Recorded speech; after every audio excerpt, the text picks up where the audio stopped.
بسم اللہ الرحمن الرحیم انا للہ و انا الیہ راجعون وقال النبی صلی اللہ تعالی علیہ وسلم قرۃ عینک فی الصلاۃ آمنت باللہ صدق اللہ العظیم وصدق رسوله النبي الأمين الكريم الرؤوف الرحيم ونحن على ذلك من الشاهدين والشاكرين والحمد لله رب العالمين.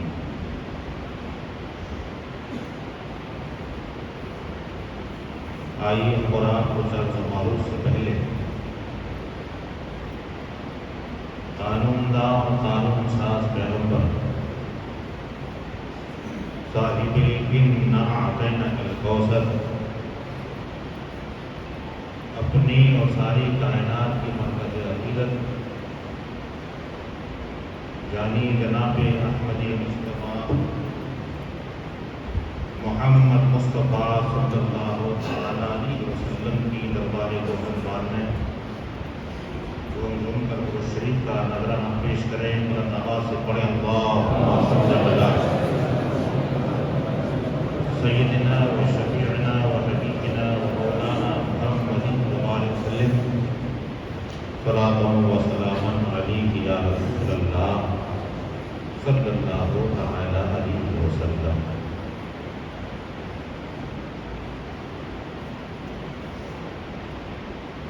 نبی کے خلق عظیم در نے سبوں کو کلمہ پڑھا کے چھوڑا.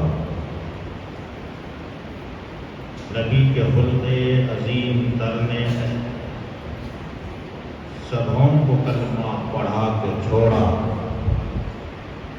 اور لات و عزا کے ہر پجاری انہیں بھی کلمہ پڑھا کے چھوڑا.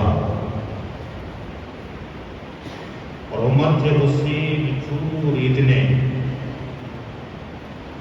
عمر کے غصے میں چور اتنے گئے تھے حضرت کو قتل کرنے مگر رسالت کی ایک نظر نے انہیں بھی کلمہ پڑھا کے چھوڑا. مگر رسالت کی ایک نظر نے انہیں بھی کلمہ پڑھا کے چھوڑا. مسلمانوں نہ دنیا سے نہ دولت سے نہ گھر آباد کرنے سے نہ دنیا سے نہ دولت سے نہ گھر آباد کرنے سے تسلی دل کو ہوتی ہے خدا کو یاد کرنے سے. تسلی دل کو ہوتی ہے خدا کو یاد کرنے سے. حضرات خطبہ مسنونہ کے بعد میں نے قرآن پاک کی مشہور اور معروف آیت کریمہ آپ کے سامنے تلاوت کرنے کا شرف حاصل کیا ہے.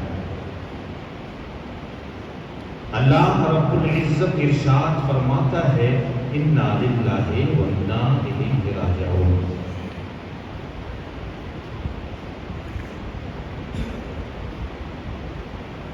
یہ آیت ہم نے اس آیت کو آیت موت تصور کر رکھا ہے، لیکن مفسرین اکرام فرماتے ہیں کہ یہ آیت آیت حیات ہے. اس میں زندگی کی بہت ساری راز چھپے ہوئے ہیں، بے شمار تحفہ اس میں چھپا ہوا ہے. زندگی کا ایک انمول نسخہ اس میں چھپا ہوا ہے. کسی کی موت کی خبر آتی ہے تو یہ آیت ہماری زبان پر دعا بن کے جاری ہو جاتی ہے. لیکن کبھی جب کسی کی موت کی خبر یہ آیت پڑھ کے سن کے پڑھتے ہو اچھی بات ہے، لیکن کبھی اس آیت میں حیات تلاش کرو، کبھی اس میں زندگی تلاش کرو، آخر وہ کون سا ایسا نسخہ اس آیت کریمہ میں چھپا ہوا ہے؟ وقت چونکہ بہت کم ہے، بلا کسی تمہید کے اس آیت کے تحت مولانا روم علیہ الرحمۃ والرضوان اپنی مشہور زمانہ کتاب مثنوی شریف میں ایک روایت نقل فرمائی ہے۔ مولانا روم فرماتے ہیں کہ ایک کسان آدمی جو اپنے کھیت میں ہل جوت رہا تھا،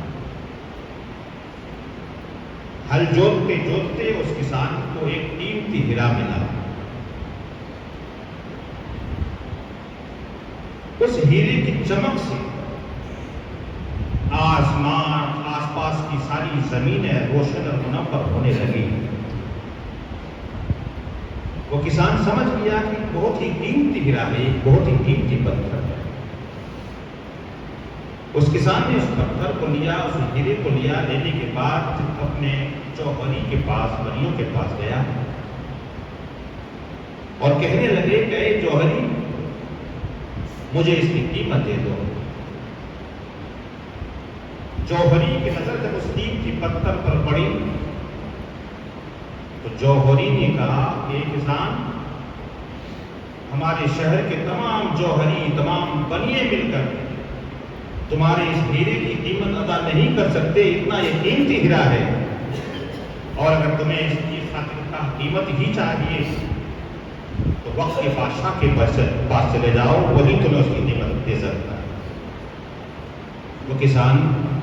اس قیمتی ہیرا کو لے کر بادشاہ کے دربار میں پہنچتا ہے۔ حضرات، چوراندہ کی سرزمین پر حضرت میاں بابا، حضرت قطب میاں بابا اور آپ تمام لوگوں کی محنت اور کاوشوں سے تو ایک علمی قلعہ، ایک اسلامی قلعہ جو ان بزرگوں کی یادگار میں بنایا گیا ہے، اس قلعے سے یقیناً ہماری قوم کو ایک میسج، ایک پیغام ملنا چاہیے۔ میں کوئی لفاظی،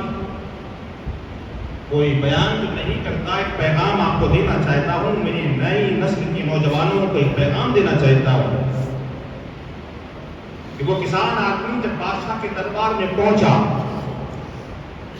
اس قیمتی ہیرا کو لے کر بادشاہ کی نظر جب اس قیمتی ہیرے پر پڑی، بادشاہ کی آنکھیں چکا چوک ہو گئی۔ بادشاہ نے کہا کیا معاملہ ہے؟ کسان نے کہا کہ بادشاہ کے وقت میں اس قیمتی ہیرا کو آپ کے پاس لے آیا ہوں، میں چاہتا ہوں کہ آپ اسے خرید لیں اور اس کی مجھے قیمت دے دیں۔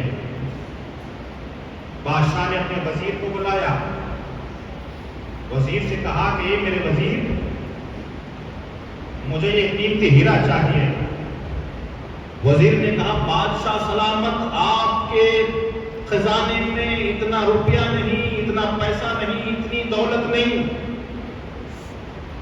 جتنا یہ قیمتی ہیرا ہے، اس لیے آپ اس ہیرے کو نہیں لے سکتے۔ بادشاہ کی آنکھیں جلال میں ہے، وزیر سے کہتا ہے کہ یہ وزیر، مجھے ہر حال میں یہ قیمتی پتھر چاہیے۔ وزیر نے کہا تو بادشاہ سلامت، مجھے تھوڑی سی مہلت دے دو۔ وزیر نے اس کسان کو ایک طرف بلایا اور کہا کہ یہ کسان، آج آپ رک جائیے، آپ کا یہ قیمتی پتھر جس کے لیے آپ کو جو روپیہ، پیسہ، سونا، چاندی دیا جائے، اس کو رکھنے کے لیے آپ کے پاس سامان کیا ہے؟ وہ کسان کہتا ہے میرے پاس کچھ تو نہیں ہے۔ وزیر کہتا ہے تو پھر واپس گھر جاؤ، جانے کے بعد کوئی بوری، کوئی سامان رکھنے کے لیے، روپیہ پیسہ دینے کے لیے کچھ انتظام کر کے لاؤ۔ وہ کسان واپس جاتا ہے،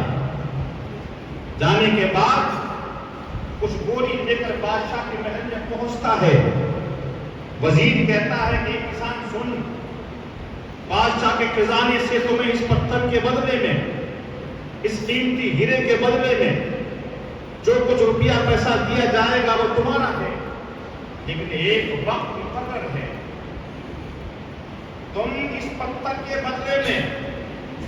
بادشاہ کے خزانے سے جتنا روپیہ، جتنا مال، جتنی دولت لے جانا چاہو، تمہیں مکمل اجازت و حق حاصل ہوگا، لیکن اس کے لیے ایک وقت مقرر ہوگا۔ وقت فجر سے لے کر مغرب تک، یہ پورا وقت تمہارے لیے ہے۔ اس پورے وقت میں تم اس قیمتی ہیرے کے بدلے میں بادشاہ کے خزانے سے جتنا روپیہ پیسہ لے جانا چاہو لے جا سکتے ہو۔ وہ کسان بادشاہ کے محل میں کچھ بوری لے کر پہنچتا ہے، دیکھتا کیا ہے کہ بادشاہ کے محل کا دروازہ کھلا ہوا ہے۔ وہ کسان اندر داخل ہوا، دیکھا تو ایک کمرہ کھلا ہوا ہے۔ وہ کسان اس کمرے کے اندر داخل ہوا، دیکھتا کیا ہے کہ اس کمرے کے اندر بہترین قسم کے عمدہ نفیس کپڑے ٹنگے ہوئے ہیں، بہترین جبے ٹنگے ہوئے ہیں۔ اس کسان نے سوچا کہ آج تک میں نے اتنے خوبصورت کپڑے نہیں دیکھے، میرے پاس تو وقت بہت ہے۔ اس کسان نے ان کپڑوں میں سے ایک جبہ اتارا، اتارنے کے بعد خود سے پہنا، پہننے کے بعد شیشے کے سامنے کھڑا ہو کر خود فیصلہ کرنے لگا کہ یہ اتنا اچھا جبہ نہیں ہے۔ اسے اتارا، دوسرا پہنا، پھر شیشے کے سامنے کھڑا ہو گیا، خود سے فیصلہ کیا کہ یہ بھی اتنا اچھا نہیں ہے، تیسرا پہنا، اسے اتارا، چوتھا پہنا، اسے اتارا، پانچواں پہنا، اسے اتارا۔ اتارنے کے بعد کہنے لگا کہ بس میں یہاں تو جبے ہی جبے ہیں، کون سا اتارو کون سا پہنو۔ اس کے بعد پانچواں جبہ پہننے کے بعد وہ کسان دوسرے کمرے میں پہنچتا ہے، دیکھتا کیا ہے کہ اس کمرے میں بہترین قسم کا دسترخوان بچھا ہوا ہے، مختلف قسم کی غذائیں سجی ہوئی ہیں، اتنا عمدہ کھانا۔ وہ کسان کہتا ہے کہ آج تک میری زندگی میں میری آنکھوں نے اتنا خوبصورت، اتنا بہترین عمدہ قسم کا لذیذ کھانا میری آنکھوں نے دیکھا ہی نہیں ہے۔ میرا کھانا تو بہت دور کی بات ہے، اتنا لذیذ کھانا، اتنا عمدہ کھانا بھی دنیا میں ہوتا ہے۔ اس کسان نے سوچا کہ ابھی تو وقت بہت ہے، تھوڑا سا کھانا کھا لیتا ہو۔ حضرات وہ کسان کھانا کھانا شروع کر دیتا ہے، اور دنوں سے کہیں زیادہ کھانا کھا لیتا ہے، پیٹ بھر جاتا ہے۔ اب اس کسان کو پیٹ بھر کھانا کھانے کی وجہ سے آنکھوں میں نیند کا غبار ہوتا ہے، آنکھوں میں نیند کا خمار ہوتا ہے۔ وہ کسان سوچتا ہے ابھی تو ہمارے پاس ٹائم بہت ہے، فجر سے لے کر مغرب تک کا وقت بہت بڑا ٹائم ہے، بہت لمبا چوڑا ٹائم ہے، اس لیے تھوڑی دیر آرام کر لیتا ہوں۔ وہ کسان اس کمرے سے تیسرے کمرے میں پہنچتا ہے تو دیکھتا کیا ہے کہ تیسرے کمرے میں بہترین قسم کی عمدہ قالینیں بچھی ہوئی ہیں، بہترین نرم و نازک گدے بچھے ہوئے ہیں۔ اس کسان نے تیسرے کمرے میں پہنچ کر جب ایک گدے پہ ہاتھ دیا تو ہاتھ دبتا چلا گیا، بیٹھا تو گھستا چلا گیا۔ اس کسان نے سوچا ابھی تو ہمارے پاس وقت بہت ہے، تھوڑی دیر آرام کر لیتا ہوں۔ حضرات میں آج چورندہ کی سرزمین سے آپ کو پیغام دینا چاہتا ہوں، وہ کسان تھوڑی دیر کے لیے لیتا ہی تھا،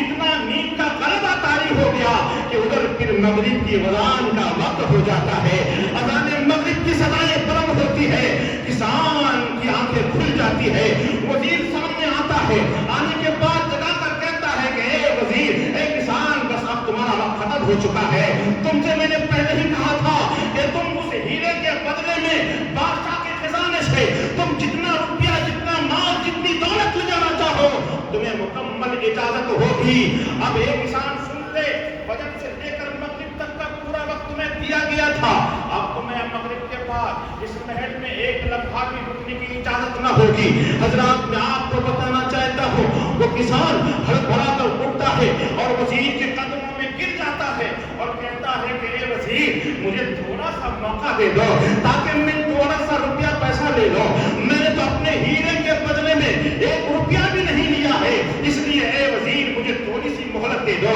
تاکہ میں کچھ روپیہ سونا چاندی لے لوں۔ وزیر کہتا ہے کہ نہیں نہیں، جو بات طے ہو چکی ہے اس میں ایک لمحہ بھی تمہیں مہلت نہیں مل سکتی۔ حضرات کو کسان جیسے ہی خالی ہاتھ آیا تھا ویسے ہی خالی ہاتھ واپس چلا جاتا ہے۔ اب مولانا روم علیہ علیہم رحمت و رضوان فرماتے ہیں کہ انسان تمہاری بھی زندگی کا یہی معاملہ ہے، تم بھی اپنی زندگی کا اکثر وقت کھانے پینے ان میں پہننے میں گزار دیتے ہو، اور جب تمہارے سامنے ملک الموت آئے گا ان سے کہو کہ اے ملک الموت، ہم نے کبھی کچھ نمازیں نہیں پڑھی ہے، ہم نے تو بھی آخرت کی کچھ تیاری نہیں کی ہے، تو ملک الموت کہے گا اے نادان انسان، اے انسان، تمہیں اللہ نے 60-70 سالہ زندگی دی تھی، تم نے اس 60-70 سالہ زندگی کا اکثر حصہ کچھ کھانے میں گزار دیا ہے، تم نے کچھ پہننے میں گزار دیا ہے، تم نے کچھ دنیا کے لہو لب اور کھیل کود میں گزار دیا ہے، اب تمہیں ایک لمحے کی مہلت نہیں مل سکتی ہے، ایسے عالم میں حضرات ملک الموت کہے گا انسان یقیناً تمہیں مہلت نہیں مل سکتی ہے، وہ انسان روئے گا گر گڑائے گا اور کہے گا اے ملک الموت ہمیں تھوڑی سی مہلت دے دو تاکہ میں نماز پڑھ لوں، اے ملک الموت ہمیں تھوڑا سا لمحہ اجازت دے دو تاکہ میں روزہ رکھ لوں، تاکہ والدین کی خدمت کر کے برکتیں حاصل کر لو، ملک الموت کہے گا اے انسان تمہیں کسی قسم کی مہلت نہیں مل سکتی ہے۔ حضرات اگر آپ چاہتے ہو کہ آپ کو ملک الموت کے سامنے ملک الموت کے سامنے کسی قسم کی کوئی کریا گزاری کرنے کی ضرورت پیش نہ آئے، ملک الموت کے سامنے مہلت مانگنے کی ضرورت پیش نہ آئے، تو مرنے سے پہلے موت کی تیاری کرو، مرنے سے پہلے موت کی تیاری نماز ہے، مرنے سے پہلے موت کی تیاری روزہ ہے، مرنے سے پہلے موت کی تیاری والدین کی فرما برداری ہے، مرنے سے پہلے موت کی تیاری ہر وقت اللہ کی بارگاہ میں تلاوت کلام پاک ہے۔ آپ نے اپنے پیر و مرشد کو دیکھا ہوگا، حضرت قبلہ نصیر میں بابا، وہ کون ایسا لمحہ ہوگا جب مسجد میں آتے تھے تو تلاوت کلام پاک میں ہوا کرتے تھے، جب مجلس میں ہوتے تھے تو اللہ اس کے رسول کی باتیں کیا کرتے تھے، تو میں آج چوراتا کی سرزمین سے آپ کو یہ بتانا چاہتا ہوں، جو بندہ ان اولیاء کرام کے نقش قدم پر چلے گا تو پھر انہیں انشاءاللہ ملک الموت سے موت مانگنے کی مہلت نہیں آئے گی، بلکہ وہ پکار کر کہے گا اے ملک الموت، میں نے اپنے پیر و مرشد کے نقش قدم پر چل کر ہم نے نمازیں بھی پڑھی ہے، ہم نے عبادتیں بھی کی ہے، ہم نے قرآن پاک کی تلاوت کی ہے، اس لیے ہم نے آخرت کی تیاری کر لی ہے، اے ملک الموت تم جب چاہو آ جاؤ، اس لیے کہ ہم نے آخرت کی تیاری کر لی ہے۔ جو بندہ دنیا میں ان تمام چیزوں کی تیاری کر لیتا ہے تو پھر انہیں ملک الموت کے آنے کا کوئی خوف نہیں ہوتا، بلکہ وہ پکار کر کہتا ہے، سرکار عاصم غازی پوری کی زبان میں وہ ایسا خوش ہوتا ہے، سرکار عاصم غازی پوری فرماتے ہیں کہ آج کفن میں پھولے نہ سمائے گا عزیز، شب گور پہ ہے اس گل سے ملاقات کی رات۔ وقت چونکہ بہت کم ہے، میں آپ کو صرف ایک پیغام دینا چاہتا ہوں، ہماری اور آپ کی زندگی 60 سال کی، 70 سال کی یا 80 سالہ یہ زندگی جس کو ہم اور آپ کھیل کود لب و لب میں گزار دیتے ہیں، پر ملک الموت جب سامنے آتا ہے پھر کبھی افسوس سمجھتے ہیں کہ کاش مجھے تھوڑی سی مہلت مل جاتی، میں نماز سے کم جگہ ادا کر لیتا، کاش مجھے موقع مل جاتا، والدین کی خدمت کر کے برکتیں حاصل کر لیتا، مجھے تھوڑا سا موقع مل جاتا، میں اپنے زمان کی زکات ادا کر دیتا۔ حضرات یقیناً اگر چاہتے ہو ملک الموت سے آپ کو مہلت مانگنے کی ضرورت پیش نہ آئے تو مرنے سے پہلے موت کی تیاری کرو، مرنے سے پہلے موت کی تیاری نیک عمل ہے، مرنے سے پہلے موت کی تیاری والدین کی خدمت کرنا ہے، مرنے سے پہلے موت کی تیاری نماز پنجگانہ کے ساتھ قرآن پاک کی تلاوت ہے، مرنے سے پہلے موت کی تیاری آپس میں ایک دوسرے کے ساتھ پیار و محبت سے پیش آنا ہے۔ بس میں ایک قول حضرت مولا کائنات حضرت علی کرم اللہ تعالیٰ وجہ کریم کا قول آپ کے سامنے پیش کر کے اپنے گفتگو کو سمیٹ رہا ہوں۔ مولا کائنات حضرت علی کرم اللہ تعالیٰ وجہ کریم فرماتے ہیں کہ یا اللہ تبارک و تعالیٰ نے جو ہمیں اور آپ کو 60-70 سالہ زندگی دی ہے، یہ زندگی حقیقت میں ایک کتاب ہے، زندگی حقیقت میں ایک کاپی ہے جس کے پہلے پڑھنے میں ہمارے بچے اور آج کے بچے اسکول جاتے ہیں، مدرسہ جاتے ہیں، مارکیٹ جاتے ہیں، کاپی خرید کر لاتے ہیں، کاپی